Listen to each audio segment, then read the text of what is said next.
जी अस्सलाम वालेकुम ख़वातीन व हज़रात। आज हम बात करेंगे कि अगर ज़ख़म लग जाए पेशेंट को और वो आपके क्लिनिक में आ जाए तो एमरजेंसी में होम्योपैथी का क्या स्कोप है। तो मैं हूं doctor Aqeel Javed, AJ health TV की तरफ से ये प्रोग्राम हम करते हैं। ये प्रोग्राम जूनियर डॉक्टर्स के लिए या मेडिकल के शोबे से ताल्लुक़ रखने वाले लोगों के लिए है, या होम्योपैथी के जो स्टूडेंट्स हैं उनके लिए हम ये प्रोग्राम करते हैं। किसी पेशेंट को अगर कोई मसला हो तो वो अपने मौलवी से रब्ता करें और सेल्फ मेडिकेशन में ना जाए। सेल्फ मेडिकेशन बाज़ वक़्त बहुत ख़तरनाक हो सकती है। तो आप देख रहे हैं AJ हेल्थ टीवी, चैनल को सब्सक्राइब कर दें। इसके अलावा हमारा एक व्हाट्सएप ग्रुप है जो कि पेड ग्रुप है, 100-125 रुपये उसकी मंथली फ़ीस होती है। तो अगर आप वो ज्वाइन करना चाहें तो आप ज्वाइन कर सकते हैं। वहाँ पे आप अलामत बताते हैं, अलामत के मुताबिक हम आपको होम्योपैथी मेडिसिन सजेस्ट करते हैं। उसका नंबर आपकी स्क्रीन पर ऑलरेडी मौजूद है। वहाँ आप मुझे एक मैसेज कर सकते हैं, पाकिस्तान जिंदाबाद लिखें और नीचे अकील यानी कि मेरा नाम लिख दें। तो coming back to the point, जो कि एक एमरजेंसी की सूरत हाल हो, कोई ज़ख़म लग जाए तो फौरी तौर पर डॉक्टर उसमें क्या किरदार अदा कर सकता है। डॉक्टर नहीं बल्कि होम्योपैथिक डॉक्टर एमरजेंसी में क्या किरदार अदा कर सकता है, तो हम उसमें अभी बात करेंगे। और इस पे सेर असर गुफ्तगू होगी।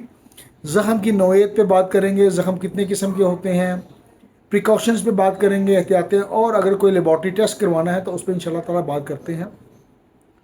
और ओबियसली हमारे फॉर्मेट के मुताबिक हम एंड पे होम्योपैथिक मैनेजमेंट बताते हैं, और वो तमाम टोटके कह लें, वो मेडिसिन कह लें जो कि पेशेंट को ठीक कर सकती हैं, इंशाल्लाह ताला अलामात की रोशनी में आपको बताएंगे।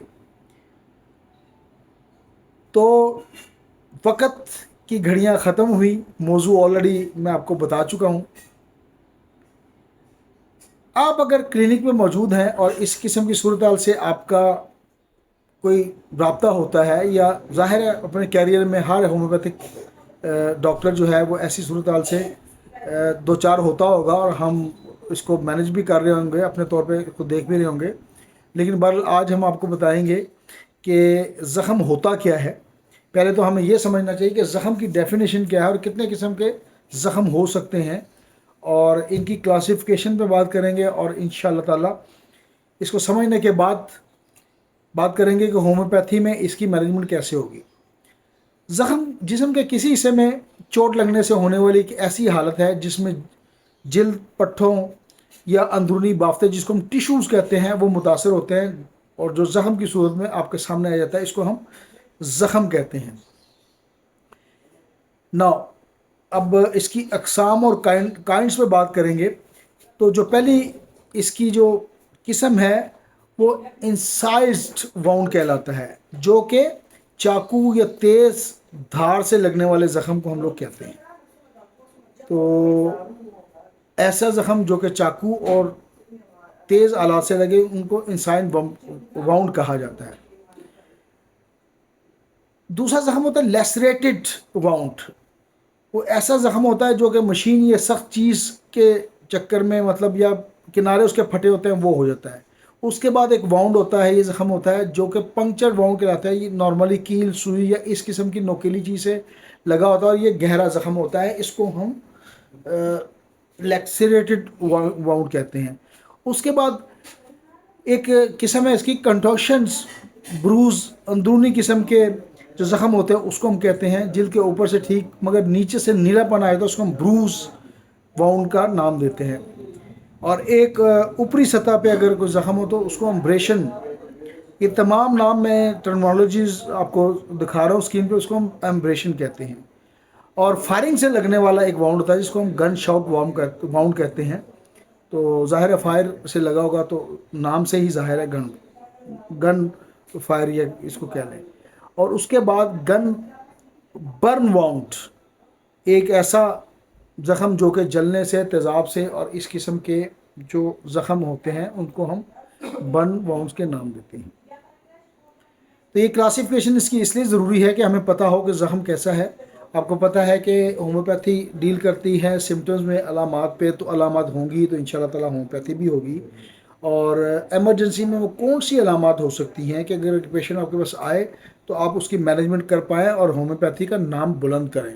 होम्योपैथी एक ऐसी पैथी है जो इंशाअल्लाह ताला हर किस्म का मसला अगर हो, खुदा न खास्ता, तो ये काम करती है। अगर ऐसी अलामत हो कि खून बंद ना हो रहा हो, ज़ख़म बहुत गहरा हो, यानी कि खून जारी है, ज़ख़म गहरा है और इसकी मैनेजमेंट नहीं हो पा रही, तो सूजन और पीप या बदबू पैदा हो गई हो, तो ऐसे ज़ख़म को हमने क्या करना है, इसके लिए आपको मेडिसिन बताते हैं। इसके अलावा इसके थोड़ी सी और सिम्टम्स मैं ऐड करना चाहूँगा कि अगर बुखार या कपकपी, ट्रेमलिंग जिसे कहते हैं, वो भी साथ में इन्वॉल्व हो जाए। नॉर्मली हो जाती है, जब ज़ख़म लगता है तो जिस्म रिएक्शन में बुखार भी देता है। ज़ख़म में कोई ऐसी चीज़ फंसी हो या ज़ख़म चेहरे, आँख या नाजुक हिस्से पर हो। शुगर में ज़ख़म का देर से भरना बाज़ात होता है। ये बहुत ऐसे सिम्टम्स हैं। इन किस्म की सिम्टम्स अगर आ रही होंगी तो हमने क्या करना है, मरीज़ जो है वो बेहोश हो जाए, उसको अनकॉन्शियसनेस हो, वो सामने मतलब होश में ना हो, तो फिर हमने उसकी मैनेजमेंट किस तरह करनी है। और खून बहुत ज़्यादा बह चुका हो तो उस सूरत में होम्योपैथिक मेडिसिन क्या होंगी। इन तमाम चीज़ों पे हम बिल्कुल जामे बात करेंगे। तो इंशाल्लाह इससे पहले मेडिसिन के सेक्शन पे जाने से पहले हम ये तय करते हैं कि हमें कौन कौन से वो टेस्ट करवाना चाहिए। तो सबसे पहले हमें तो CBC लाजमी करवाना चाहिए, जो कंप्लीट ब्लड काउंट कहलाता है। उससे ये पता चलता है कि इन्फेक्शन की मौजूदगी मौजूद है, नहीं मौजूद है, किस किस्म का इन्फेक्शन है। इसके अलावा ब्लड शुगर HbA1c होना चाहिए, या रैंडम आप करवा लें, फास्टिंग करवा लें, ये होना चाहिए ताकि पता चले कि पेशेंट शुगर का डायबिटिक पेशेंट है या नहीं है। डायबिटीज़ में आपको पता है ज़ख़म बड़े मुश्किल से भरते हैं। एक होता है wound culture and sensitivity test, वो भी करवाया जा सकता है। इसमें ज़ख़म की इन्फेक्शन, बैक्टीरिया की नवीयत या किस्म या मेडिसिन की हसासियत जानने के लिए भी ये करवाया जाता है। इसके अलावा टेटनस प्रोफाइल ज़रूर चेक करें। अगर मरीज़ को टीका ना लगाओ तो वो भी करवाना ज़रूरी है, ताकि अगर उसमें टेटनस का कोई मौजूद है, उसको इन्फेक्शन हो सकता है। ये बाज़ औक़ात ये जानवरों का डंग होते हैं, गोबर होता है, उसमें मौजूद है, सड़क पे ये टेटनस हो सकता है। इसके अलावा अगर ज़ख़म में कोई चीज़ फंसी हो तो हम एक्सरे की तरफ जाते हैं। उससे फ़ौरन बॉडी और ज़ख़म को देखा जा सकता है कि इसमें कोई चीज़ मौजूद है या नहीं है। इसके अलावा डॉपलर अल्ट्रासाउंड भी करवाया जा सकता है। उसमें अगर ज़ख़म है और खून में रुकावट है, डॉपलर अल्ट्रासाउंड हमें ये बताएगा कि कहाँ पे प्रॉब्लम चल रही है और उस प्रॉब्लम को हम कैसे ठीक कर सकते हैं। तो ये वो टेस्ट हैं जो कि हमें करवाना चाहिए। ज़रूरी नहीं कि ये सारे के सारे टेस्ट आप पेशेंट को करवा दें और उसकी पॉकेट पे वो डालें, लेकिन ज़ाहिर है उसके मुताबिक ही चलना होता है। इसके बाद आपने ज़ख़म की जो देखभाल है वो कैसे करनी है। ज़ख़म को गंदे हाथ से ना छेड़ें, ठीक है। कोशिश करें कि आपके हाथ साफ़ हों। अगर छेड़ना ज़रूरी है तो गंदे हाथ नहीं लगाने। साबुन, पानी या जरासीम कश अद्वियात जो एंटीसेप्टिक होते हैं उससे पहले हाथ धोना चाहिए और साफ़ सुथराई का बहुत ख्याल रखना है। कपड़ा या पट्टी लगाते वक्त ढीला बांधें। कपड़ा लगाते वक्त इसको ढीला इसलिए रखते हैं ताकि खून का जो बहाव है उसमें कोई प्रॉब्लम ना आए। अगर पट्टी को पानी लग जाए तो उसको आपने फ़ौरन से पहले तब्दील करना है। ज़ख़म को खुजाएं या रगड़ें नहीं। पेशेंट को बोलें कि ज़ख़म को साथ छेड़छाड़ नहीं करना, इसको नेचुरल हीलिंग में जाने दें और उसको खुजाना भी नहीं है।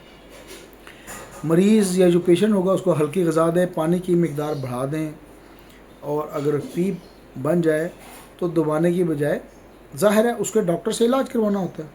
बाज़ औक़ात ये होता है कि पीप बन जाती है तो आप दबाते हैं या पंक्चर करते हैं, उसको निकालने की कोशिश करते हैं, उससे और कॉम्प्लिकेशंस बढ़ती हैं। तो कॉम्प्लिकेशंस को बढ़ाना नहीं, उसको हमने कम करना है। तो ये वो तदबीरें और एहतियातें हैं जो कि हमें हर सूरत करनी चाहिए हैं। इससे ये है कि ज़ख़म अच्छे तरीके से ठीक हो पाते हैं। अब आते हैं हमारा सेक्शन जिसमें हम बताते हैं कि होम्योपैथिक मेडिसिन किस तरह हम अलामात के मुताबिक दे सकते हैं। तो एक्सीडेंट की बहुत बड़ी मेडिसिन आपको पता है, अर्निका मोंटाना 200 में इसको इस्तेमाल करवाएं। चोट या सदमे के फ़ौरन बाद अगर पेशेंट ले सकता है तो वो मुँह में 2 से 5 कतरे या 5 से 7 कतरे दे दें, और रोज़ाना एक खुराक 3 दिन तक लाजमी दें। अगर चोट पुरानी हो तो दिन में इसको آپ پھر TDS کر سکتے ہیں یا تھوڑی سی ہائی پوٹینسی دے سکتے ہیں، تو یہ آپ نے خیال کرنا ہے۔ کیلنڈولا مدر ٹنکچر کا استعمال، یہ بالکل جس طرح بیلاڈونا کی پٹی ہوتی ہے نا، سیم وہی کام کرتا ہے۔ تو کیلنڈولا جب آپ زخم کو دھونے کے لیے یا پیپ روکنے کے لیے 10 قطرے نیم پانی گرم پانی میں ملا کر دن میں 2 سے 3 بار زخم پر لگائیں، یہ بالکل انشاءاللہ تعالی انفیکشن نہیں ہونے دے گی۔ اور اگر انفیکشن ہو جائے تو آپ اس کو اورل یعنی لے سکتے ہیں، 5 سے 10 قطرے آپ تھوڑے سے پانی میں ڈال کے اس کو استعمال کر لیں۔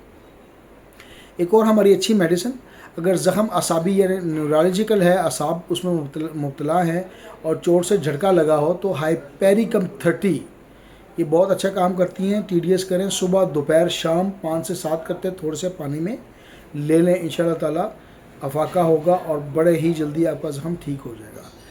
اگر کوئی ایسی چیز ہو جو زخم میں پھنس گئی ہو، تو اس کے لیے ہماری سلیشیا 200 ایسی چیز جو فوراً باڈی یا فوراً میٹر ہو وہ چلا جائے، تو سلیشیا 200 استعمال کروائیں۔ ہفتے میں تقریباً 3 سے 4 بار اس کی ریکمنڈیشن ہے استعمال کرنے کی، انشاءاللہ تعالی وہ چیز جس راستے سے پھنسی ہوگی اسی راستے سے نکل جائے گی۔ اس لیے ہم ریکمینڈ کرتے ہیں کہ سلیشیا ہم کبھی بھی جو پیس میکر جنہوں نے ڈالا ہوتا ہے، جن کو دل کی تکلیف ہے، اس میں استعمال نہیں کرواتے۔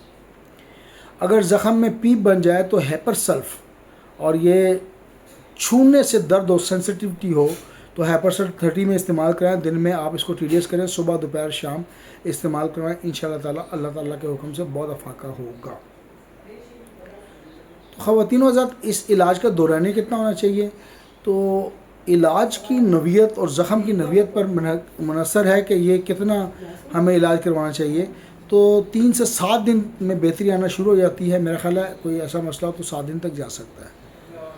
تو دعا میں یاد رکھیں، AJ Health TV کو سبسکرائب کر دیں، کامنٹ کر دیں اور لائک کر دیں، اور اپنے دوستوں سے شیئر ضرور کیجیے گا۔ آج کے لیے بس اتنا ہی، اللہ حافظ۔